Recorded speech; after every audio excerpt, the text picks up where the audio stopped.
No truth is not enough. Welcome to No Occasion to Shout. We're back with another Rick and Morty episode, this time about Roy, the video game that they played in one of the episodes. And I can't not remember which episode it was or what season, but it's a very famous scene in the show. I know that Star Trek, if you've ever seen Star Trek, actually did this concept, I don't know, first, but previous to Rick and Morty, the concept of waking up. It probably stems from Descartes, to be honest, like if we go back. But just waking up and having the memory of another life, another consciousness, another being, and then you being yourself and not that being that you were. So what are the, is there any, first I have a question for Robin. Is there any physics or mathematics to back up any of these theories of consciousness where you could just wake up and suddenly you're in a different state of consciousness? Don't we do that when we wake up after a dream?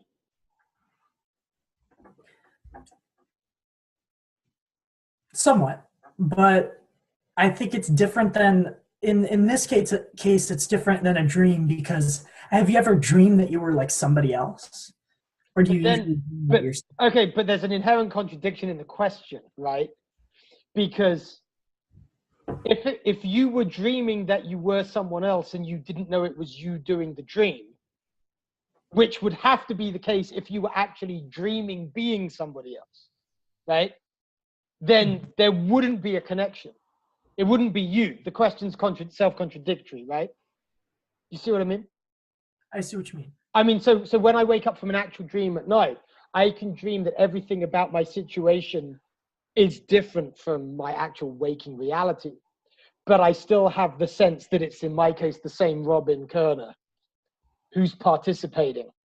So if that sense wasn't there, then one wonders if even in principle, you can say that there's one consciousness having the dream of being another consciousness. I'm not sure that means anything. See what I'm saying? I see what you're saying.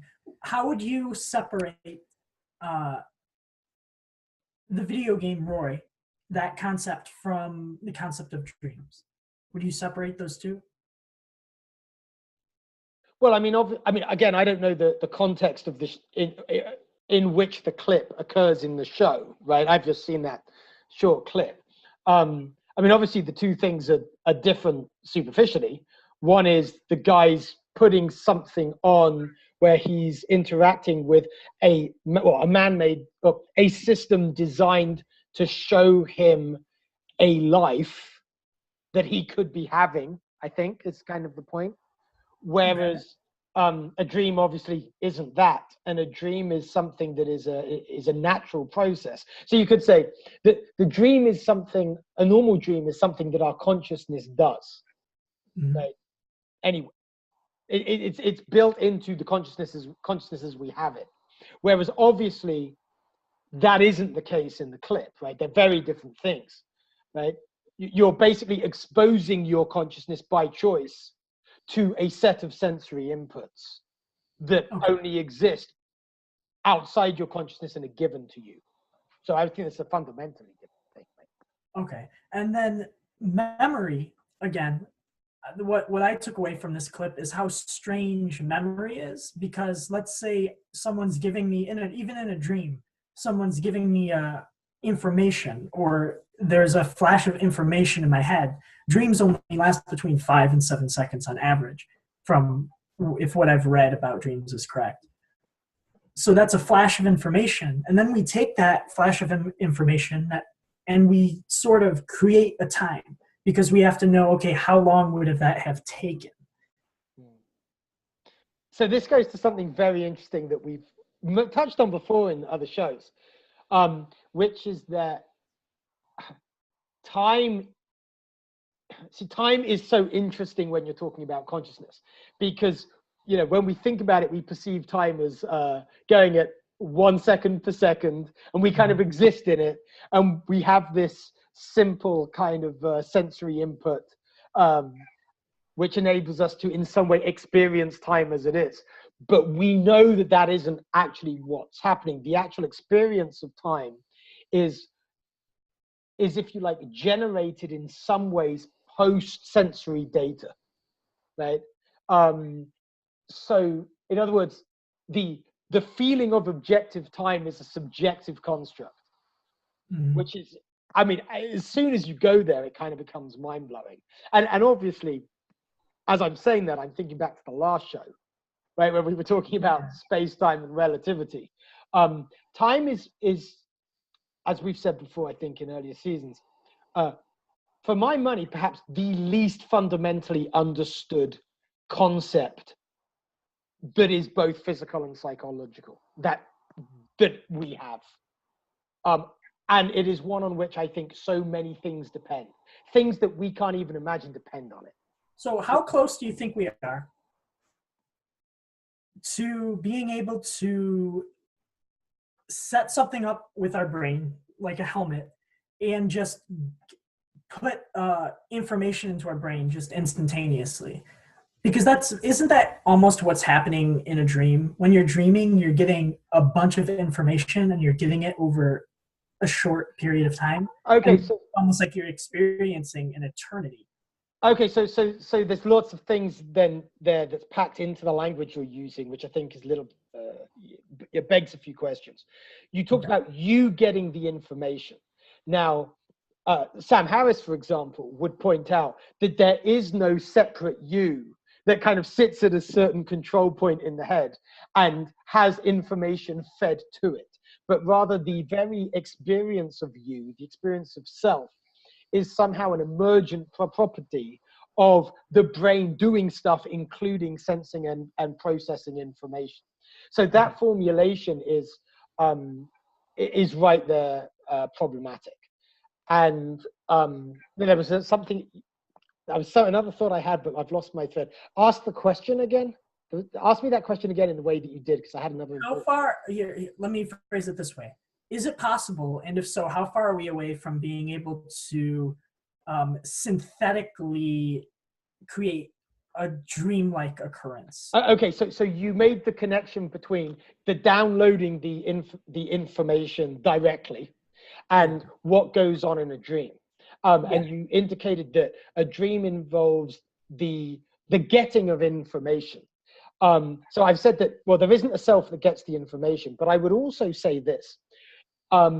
Years ago, in the development of neural networks, there's a very interesting phenomenon where in developing neural network computers, scientists were shutting the computer down and watching what happens inside the network as the residual capacitances discharge through the network, right?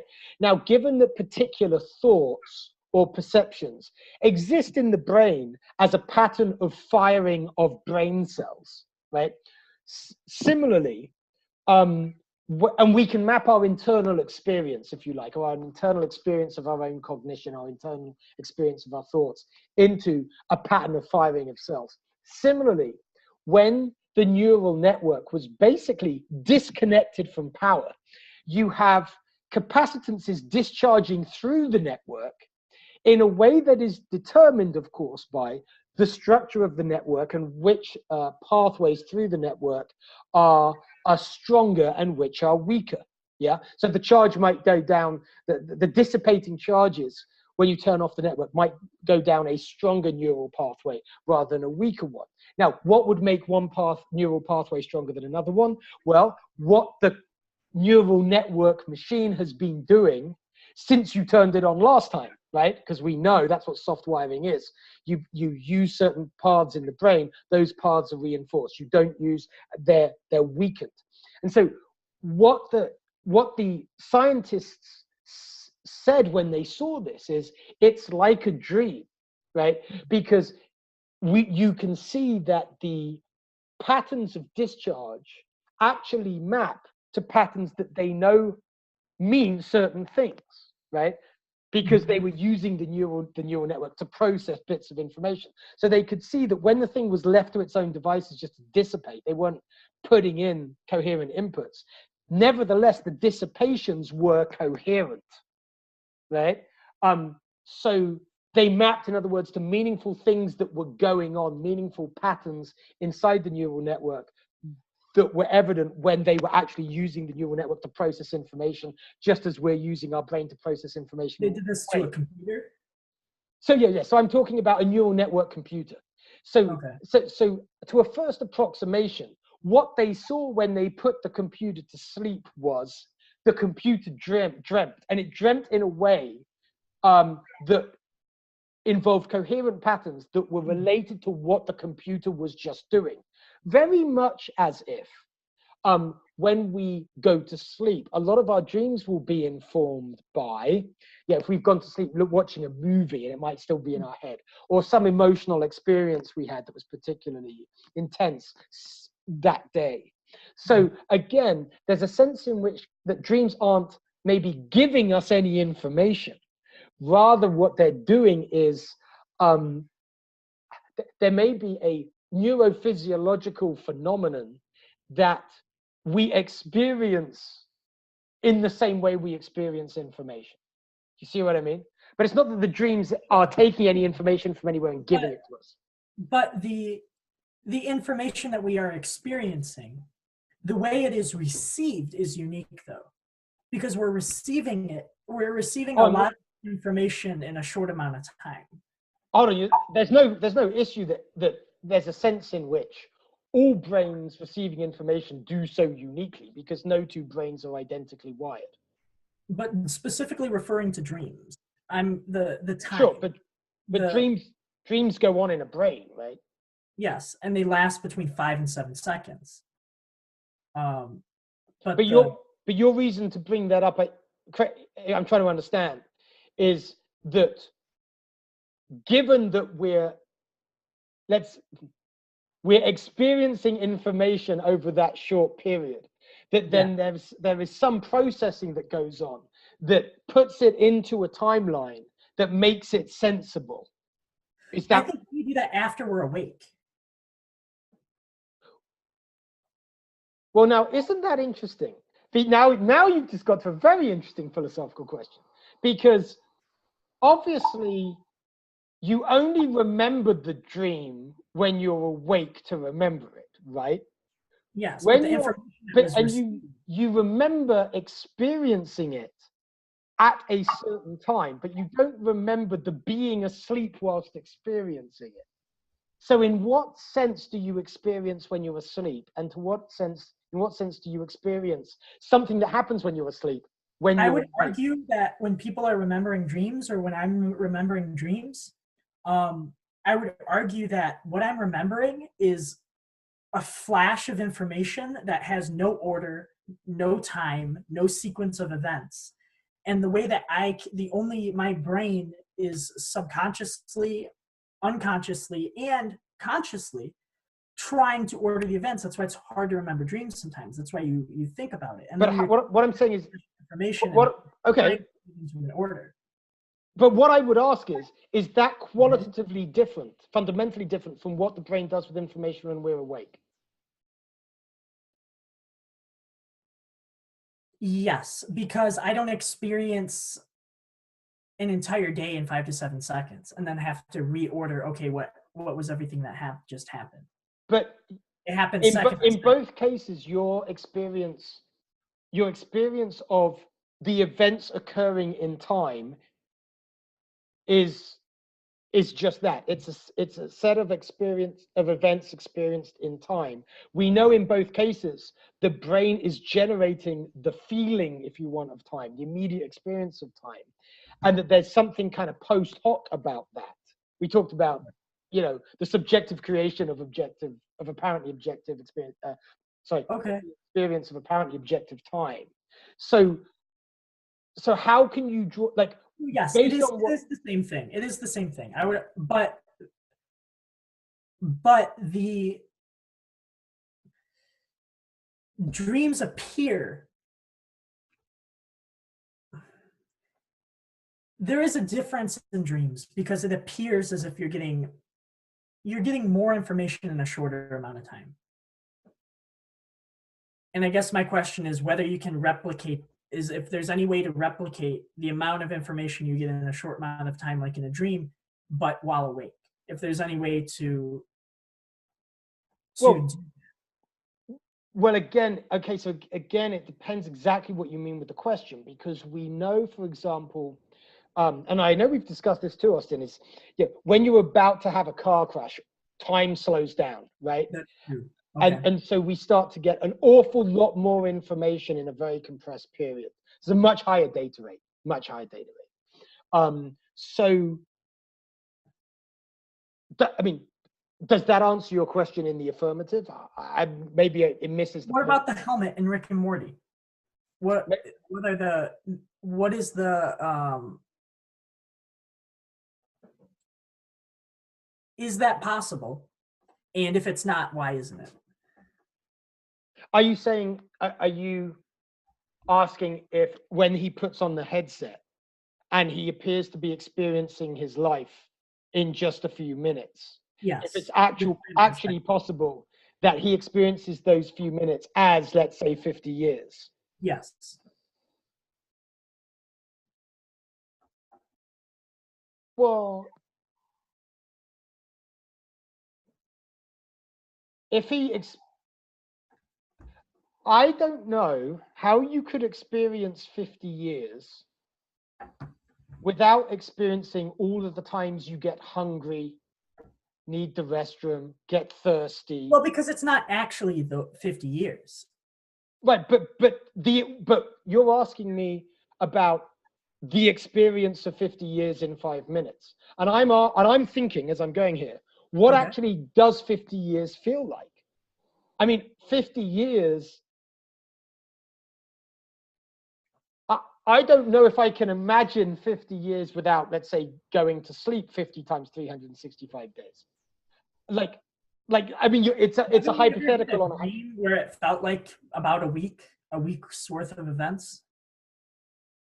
I think time is so distorted that in a dream that I don't think I could even imagine saying that dream felt like a week or 50 years. And now that just may be, I'm not saying nobody can. As I try and recall dreams that I've experienced, and you asked me to, did any of them feel like they were extended over that period? I don't think I can say with any confidence that I felt that they were.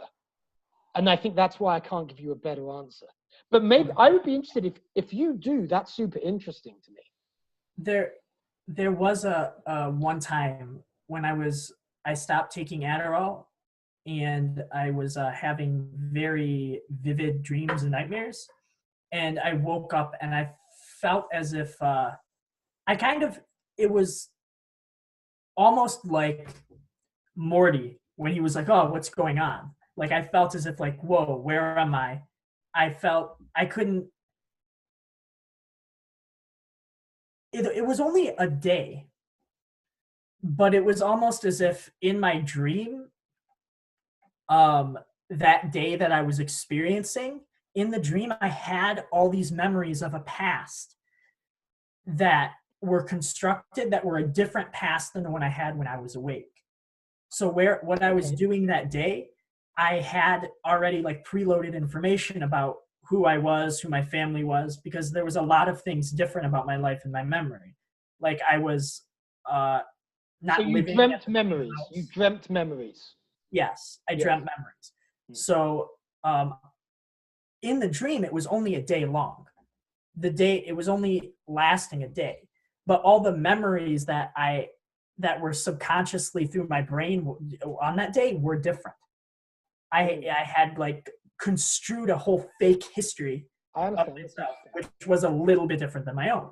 And when I woke up, I felt very strange, and I'm like, it was very weird. But it only had happened over a day. And a lot of it was filling in blanks. A lot of it was my mind, I think, filling in blanks like, okay, I'm living here, therefore these things must have happened.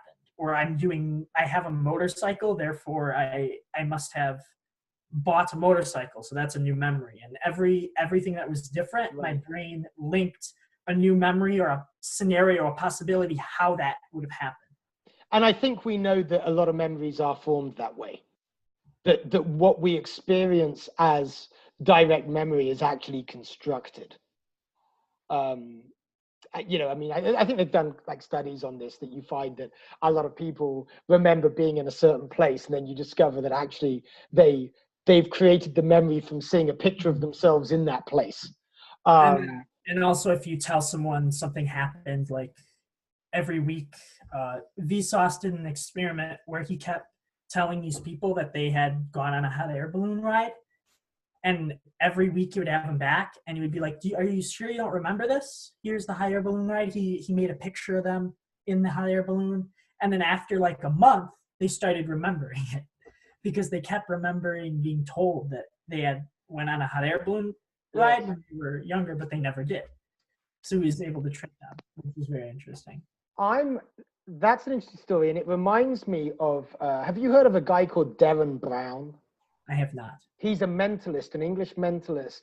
Um, I think he's something of a genius, actually. Okay. He Darren does Brown? Derren, Derren, and he's got a lot of shows on from TV in Britain on YouTube.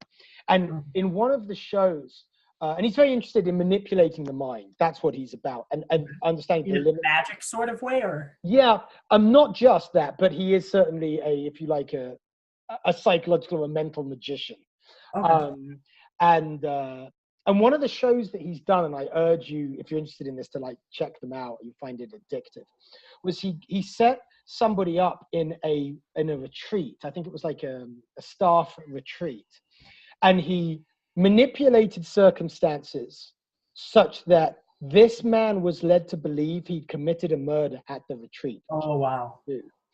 Now, all of the other people in the retreat were actors, Okay. doing what Derren Brown had set them up to do, responding to the target of the show according to instructions that Derren had given, and was giving also to them, I think, in real time.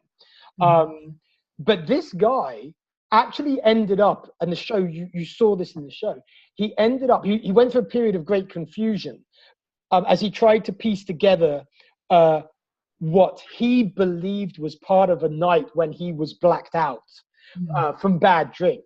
And he decided he must have killed somebody. And he went and turned himself into a police station, an actual local police station. And this is the kind of thing that Derren Brown does a lot of. He actually, like, he'll get good people to kill other people. He'll do all kinds of Well, crazy. to think that they did.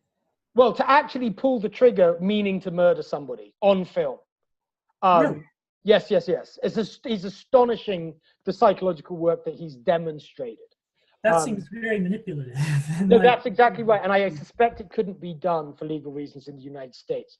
But it will teach you a it's lot. a fake gun though, without bullets. Like obviously. It's a real gun with real bullets, but the bullets were blank in this particular instance. But the guy thought they were real. Okay. And you show how he does it. What he wants to do is teach people not how to manipulate folks to cause murder, but to understand how manipulable, how vulnerable we are to manipulation. And some of his examples of it are just mind-blowing. He even set up one show where he convinced someone that they were dead, that they had actually passed over. And you could see them behaving as someone who just like, oh my God, this is it. I'm actually now on the other side. And then of course there's a debrief afterwards. So you actually, anyway, this is a tangent, but it goes to, the reason it came to mind is, it goes to the idea that what we believe we directly experienced and have a direct memory of, whatever that may mean, can be thoroughly constructed. Our subconscious mind is constructing the conscious experience. And that kind of goes into the game in and of itself, because you use your mind in order to play the player. or the person. You're using because playing the game, it's not as if there are controls that you're moving. You're playing the game with your mind. So by playing the game, you mean Roy in Rick and Morty. Yeah. So yeah, right. So it's a game in which you kind of you're playing the character, and the character is yourself, right? It's like a role-playing game, and the character is you. And Rick doesn't have a social security number. Okay. Do you remember that? Yes, I do. Oh yeah, and the whole off the grid thing. Yeah. Yeah, he's off the grid. Is that what would you, from what you've seen of Rick, what would you label as his political philosophy? Well, I haven't seen much of Rick, but he just seems like my God, I almost want to say, I don't think he has a political philosophy. I think he has a very simple moral philosophy, which is pretty, it's not even hedonistic. It's beyond that. Maybe it is that, but it's narcissistic. That's not a philosophy. Okay. Whatever benefits him in the short term, I would. I mean, I don't know. He might be smarter than that. He may project his well-being a little further. I don't know. But it doesn't seem like he enjoys the challenge of having to figure out something that is very complicated in the moment. Sure. Yeah. So I don't know how long-term he really thinks. I think he enjoys short-term thinking. It appears as if. So, yeah, okay. Sure, yeah. I mean, whenever I've seen him in the clips you've shown, he's obviously very engaged to solve a problem, almost win whatever particular game or situation he set up for himself that the clip is about. So I guess that would be consistent. All right. Any other thoughts on Roy? Ask me something more specific. I mean, I think there's probably something worth. It feels like there's something worth talking about with, like, yeah, if you had the opportunity to put on a helmet and basically play your character, play yourself as the character, what would you do? Now, people actually can, going back to dreams, people can do this in lucid. I feel like I'm already doing that. In lucid dreaming? No, in just being alive. But the thing about being alive is, yeah, in a way you are doing that, but you can't run away from the consequences, right? You don't get to back up on your options, which I think the whole point of Roy is that, like, you can try a life out. And then Okay, that makes sense. I see what you mean. And I think, and people can do that partially with lucid dreaming. Man, it never even occurred to me. I hope this speaks to me being a good person, because it never even occurred to me that I would do something in the game that I wouldn't do in real life, just because of how realistic it would feel. Well, indeed, it would have to feel realistic. The question is, do you know you're in a game? Because if you know you're in a game and let's say you know nobody's going to get hurt, I mean, think of the fun you could have. I mean, you could push all kinds of boundaries. I think that would be probably my instinct. Yeah, if I knew I could just try anything out and just go, oh, okay, reset, back up. Let's do that scene again. Say again? What would you do if you could just do any of that? I think I would, if I had that facility, I think that facility lends itself to pleasure seeking. So I think I would I might also try different pursuits. Like if for example, I would be interested to know what my life would be like as a lawyer. I would also kind of be interested to know what my life would be like as kind of a celebrity, like a pop star or something like that. Because I'm interested in communication.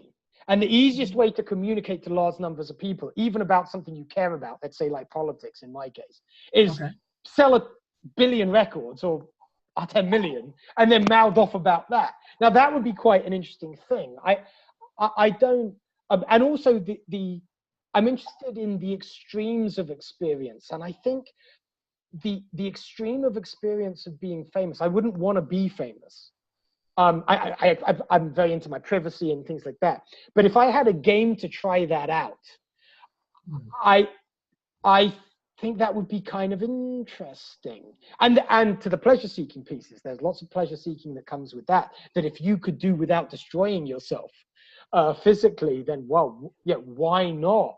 Yeah, I have an indulgent, a hedonist side myself.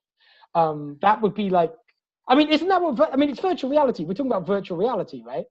Yeah. So yeah, all right, virtual reality. That's what we're talking about. Why wouldn't you? And people play games, including virtual reality games, to have fun. So I'd have fun. I can't think of anything I would do differently. I went to a Halloween party, which was fairly wild, I might add. And Tell us more, Austin. Tell us more. And there was lots of dancing and alcohol, and I had fun. And then I came home, and I don't think I would do if I did. I don't know what I would in a video game. Going to a party, I don't know if I would do anything differently. Like I'm not sure. Like you would you do heroin in a virtual? No. I would be a libertine, but I would stay the cleanest libertine you've ever Yeah. seen. Drugs have no interest to me. I mean, intellectually, academically, they kind of do. But in terms of, I like alcohol and marijuana, and those are the things that I think I would do. I think in DC, what Yusuf Mahmoud? Who? Yusuf Mahmoud? No. You know Yusuf because he knows you. Okay, tell me more. Oh, of course I know Yusuf. What am I talking about? I've hung out with Yusuf. I was thinking Jade. Yes, I've known him well. Well, we're not close buddies, but we spent a good amount of time. When we were go to DC for conferences, we get really high and just have the most absurd philosophical conversations. I wish we would write them down. It's like Descartes level philosophical conversations. I wonder if you would think that after you read the transcripts, when you come back down. Maybe I'll read them and I'll just because I've read about folks who have recorded conversations and experiences like on psychedelics that seem extremely clear and profound at the time. And then when they come down, they can't even make sense of them, let alone think that they're profound. This is a problem that I had for a very long time. And I think enriching my vocabulary has helped tremendously. And I think it's very interesting that there is an experience that I'm experiencing that is almost incomprehensible when being translated into so mind on substance versus mind off of the substance. Okay, sure. I mean, and is it Dostoevsky? I might have got the guy wrong, but there's a great quote which is, no, it's not Dostoevsky. When the soul speaks, then alas, it is not the soul that speaks. Oh yeah. Meister Eckhart, maybe. I don't know. One of these people. Because one thing I really want to do is go skydiving, but I think I'm going to do that in real life. I think at one point I will go skydiving. Yeah. I don't think I would steal anything in a virtual universe because that. No, I wouldn't either. I wouldn't want to be immoral. That doesn't. It would be sins of the flesh for me. It wouldn't be any of the others. Would you eat a lot? Would you eat more than you do now in a virtual universe? I see that. In the game, in Roy, right? The game. I don't like you suffer the consequences, right? So we've changed it a bit, right? Because in the game, I would suffer the consequences of excess eating. Now, eating that's a weakness of mine. Food is a weakness of mine. So and I do intermittent fasting now because of the effects of that weakness. So I guess I kind of understand what you're saying. You would take a route that like being a lawyer or being a pop star, you would take a route that you wouldn't want to do in real life because of the long-term effects of not being able to do what you actually want to do. That makes more sense. So you aren't able to experience this because you're working very hard with your politics. Yeah, more. It's getting increasingly philosophical and less political in some ways. But yes, That makes sense. I'm following my intellectual nose. Yeah, and so for example, like law is actually in my family. On my dad's side, my great grandfather was actually, there's a story there. A well-known barrister in Vienna, in the 19th century, and my mind is quite legalistic. I like that kind of thing. And it was finding loopholes type of thing. Being extremely rigorous with concepts and driving them as far as they can go, and looking at and finding consistency or inconsistency, and trying principles on human experience. Back, kind of like, it's kind of a science of behavior, right? In that you have like legal axioms that you then apply. You look at outcomes based on whether the outcomes are acceptable or not. You may have to change the principles, and law is doing that mindset to come up with a unified theory of quantum mechanics and relativity. So I forgot. I couldn't hear the beginning of that. I said you should use that mindset to come up with a unified theory of relativity. Well, that's what physicists do, right? That's kind of what I'm saying. There's something analogous there. And so, but I would feel so intellectually, in some ways, being a lawyer might be very satisfying. Professionally, in material life, salary, let's say, could be very satisfying. But the downside is that my life track would be very limited. I would have to make a choice about what kind of law to practice, perhaps. I might have to work for people in an environment I had very little control over. So the loss of freedom would be a greater cost than the gain. So in my actual life, that was something I happily rejected, but I would still be interested. Here's something interesting. Rick is already some very chaotic. He already takes a lot of risks. When he played the video game, he didn't decide to do like the opposite. He decided to take even more risks. Well, I think that maybe goes to the being a libertine, the hedonism piece earlier. I think that, if you knew you weren't going to get hurt in the long run, then I think that might, like, the risk that you take, I don't know, you're a bit braver at the party when you're trying to pull the hot chick. Right? I mean, like, that's the risk you might take if you know you haven't got to worry about outcome. For example, that might be a kind of a low level one, but it makes it easier to play the numbers on things, right? Maybe. So why wouldn't you play numbers on that if you were interested in that kind of thing? That's true. There's no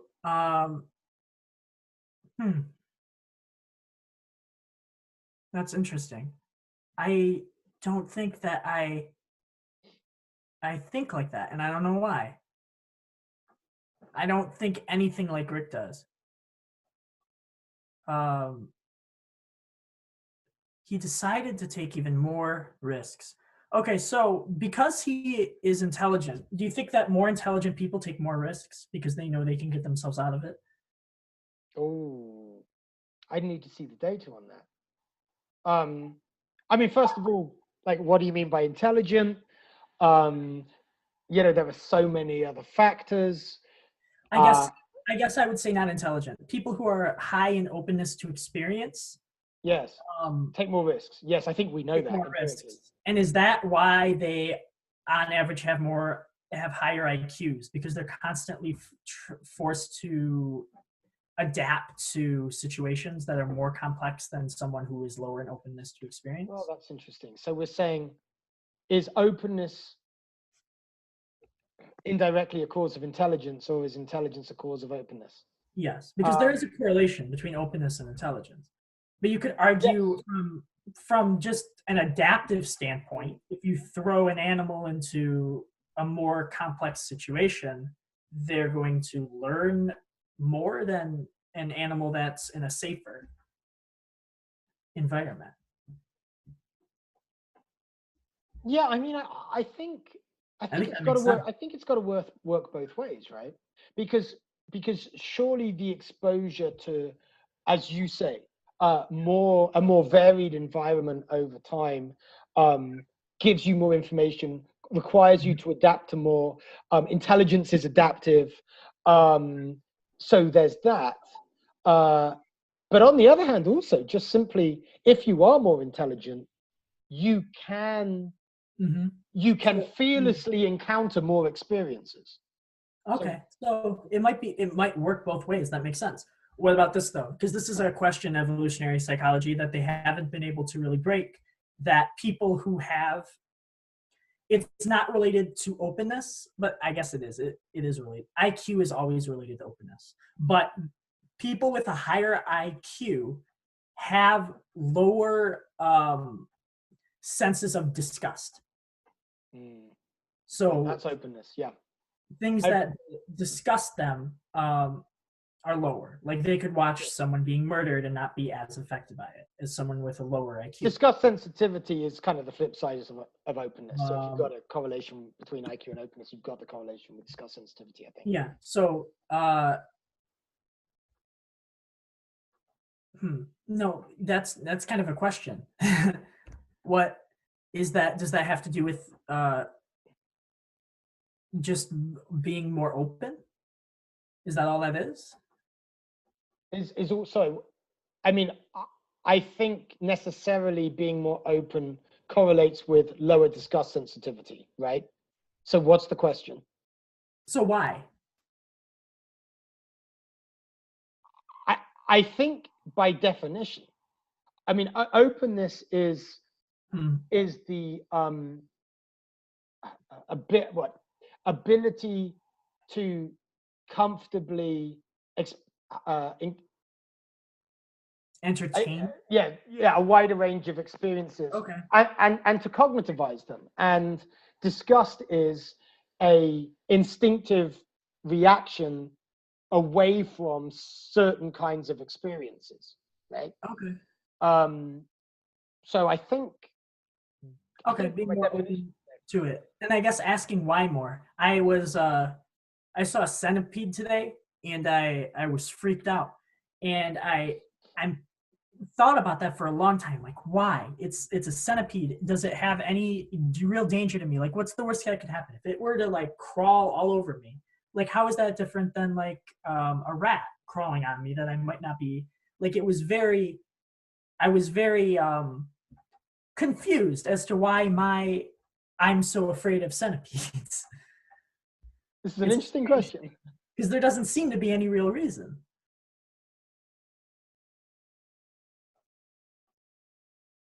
Are you afraid of centipedes? Don't think so. Um, you don't remember any experiences as a kid involving a centipede, do you? Because I actually developed a phobia about crabs because of an experience that I still remember to this day crystal clear, involving a crab that actually indirectly nearly killed me, strangely enough, which is why I developed the phobia. And so, often phobias have a specific origin like that in experience. Well, my mom always screams whenever she sees insects, so I'm sure it's probably Pavlovian from that as a child. But do you fear other insects like you fear centipedes? Not as much as centipedes. They're just So there's something about those damn centipedes. They're just bigger and they run faster and interesting. They have lots of legs. They do indeed. Why do they have so many legs? It doesn't make sense.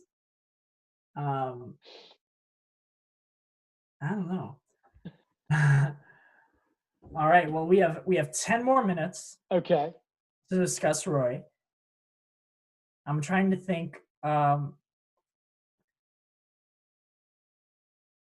I guess You, a question for our viewers: what would they do if they were in this experiment? If they were living a life, would they live their life any differently? How much risks would they take?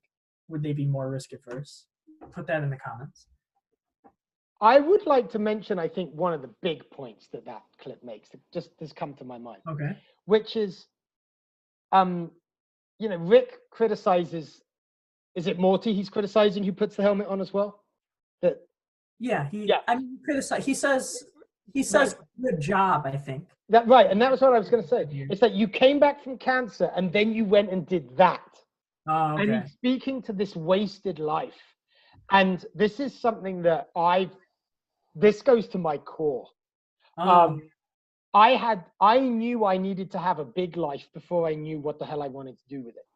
I knew that what I can't do is have a life where if what I'd achieved could have been done by somebody else, like it might as well have just not been me, and okay. that the impact with me substituted out for somebody else on the world after I died would be no different. Then, like, that to me is the most mortifying thing I can imagine. That to me is like hell. Mhm. And I think most people do that, actually. And I'm not blaming them or anything. I'm just saying that if I'm on my deathbed and I feel that's failure. And I think that clip kind of speaks to that. Like it's this idea of, I don't know if it's technically true You that you wasted have your one life. 30s with the bird watching or whatever. Say again. He was like those years in your 30s with the bird watching. Um, Is that bird watching? yeah, I think he said bird watching. Is it that?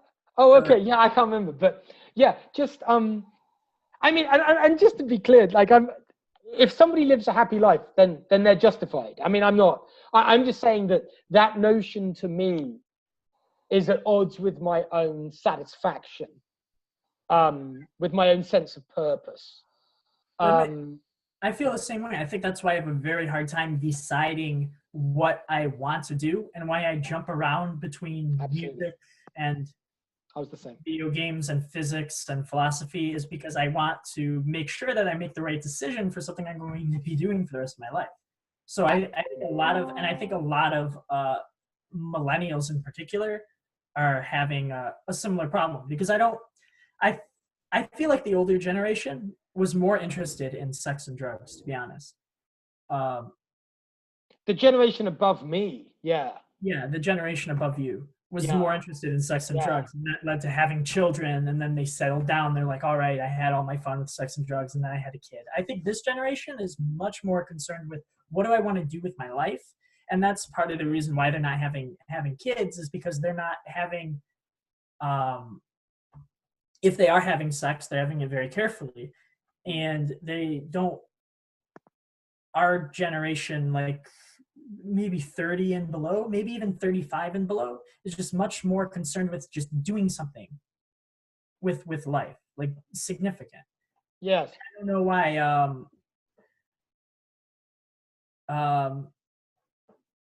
I don't know. I don't know why the older generations weren't thinking that way. Well, I mean, again, see, that's a big statement because if you talk to folks who were all about the peace movement, flower power, free love, whatever, there was a lot of idealism in that. It was a different kind of idealism. But I don't know that generation was any less idealistic. In fact, I mean, So I'm not going to make the case that they were more so, but I think the case could be made. okay. Um, I guess when I think of what am I going to be remembered by when I'm thinking of things, and sex, drugs, and money isn't at the top of the list for what I want to be remembered by. No, you shouldn't be. Yeah, no, for sure. I want to be remembered for having contributed to society in some meaningful way. And I think a lot of people feel that way. I agree. I think more people feel that way than feel like that that the sex they've had and the drugs they've had is something that's worthy of, it warrants their being remembered.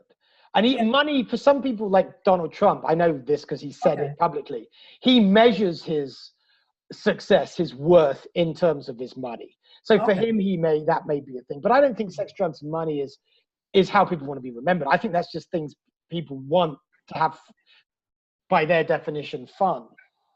Okay, that makes sense. And this goes to the whole Jordan Peterson thing, right? Which is that, we need meaning and responsibility to have. We need a responsibility. Yeah. And I think he's onto something profoundly true there. Yeah, I think his sense of responsibility is. I don't feel a sense of responsibility to get married and have children. No, and it doesn't seem moral to me for whatever reason. It doesn't seem like it's the moral thing to do in my case. It seems like an easy way out, or a safe way out. I think I would be happy, but it just doesn't. And Jordan Peterson has talked a lot about a responsibility to procreate, and that's something I don't understand him on. I've never heard him use that phrase, but he doesn't use that phrase. Okay, I mean, I do. He talks about meaning, the relationship between meaning and taking responsibility. That by taking responsibility, you find meaning. Certainly, I don't live by that. Although I think that he's onto something true and something profound. I quite like avoiding responsibility, if I'm completely honest. But I can only do that if I feel what I am doing is meaningful and my contribution is meaningful. So I would, I mean, I'm not the ideal human from a Petersonian standpoint. Let me say that. But I get what he's talking about. I think I would also feel differently once I've accomplished everything that I want to accomplish in life. Mm-hmm. Yeah. I certainly think that I'm not a moody person at all, but the one thing that I know takes my mood up and down is I only, with a few exceptions, I really only go down when I feel that my ability to produce something of value to me that is meaningful and can have a meaningful impact. When I'm stuck and thinking I'm not succeeding in doing that right now, and I don't know how to get out of this lack of success, that's when my mood is at the floor. Right? When I'm furthest away from meaning, I feel furthest away from meaning or meaningfulness. So that's the bit that viscerally makes a lot of sense to me about what people do you have like ideas for like movies and books and like things like Star Wars that like go through your head that you think like maybe one day I'll do that? You have like ideas like that? Or is it more so yes and no. I think that people tend to imagine in whatever domain they have spent most of the time thinking about, right? So my domain has been philosophy. However, I think a lot about what is the best way to put philosophy into a medium that a mass group of people would understand and enjoy, and maybe not even understand the philosophy right at first. Sort of like Star Wars. Yeah. No, so I was going to say, I think about things like that too, but I don't have a mind that could conceive in detail and with, let's say, accuracy, a Star Wars movie in the same way that I have a mind that can actually conceive in words a tight logical argument to make a philosophical point, for example, or a diagram, literally a diagram of something that may make to me a profound point. So for and I've done this, for example. I actually have worked with, let's say, design, maybe a web designer or maybe a videographer, actually a video editor, where I know what I want it to say and achieve, I can't work out how to achieve it, but I can give the instructions in some detail. The thing comes back. I see the mismatch between the created thing and my conception, and I can very accurately explain the mismatch. And then in 1 or 2 iterations, I will get this thing that I could not have created that does let's say, the philosophical work perhaps that I want to do, or the political work that I want to do. So, I'm just aware of, as I say, the ways I'm capable of thinking and the ways I'm not capable of thinking. So I can't. So, specific example. I wrote and imagined and wrote a political ad for a candidate I've been consulting for. And you can find it online. It's called The Kid. And it's a short ad.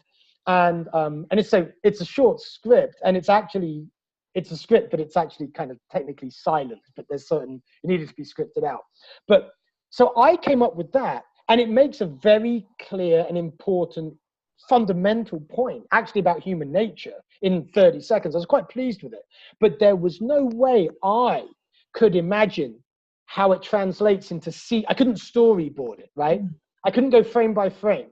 But I talked to a couple of videographers who have that expertise, which I completely don't have. And literally one of them was able to, I could see it in his face.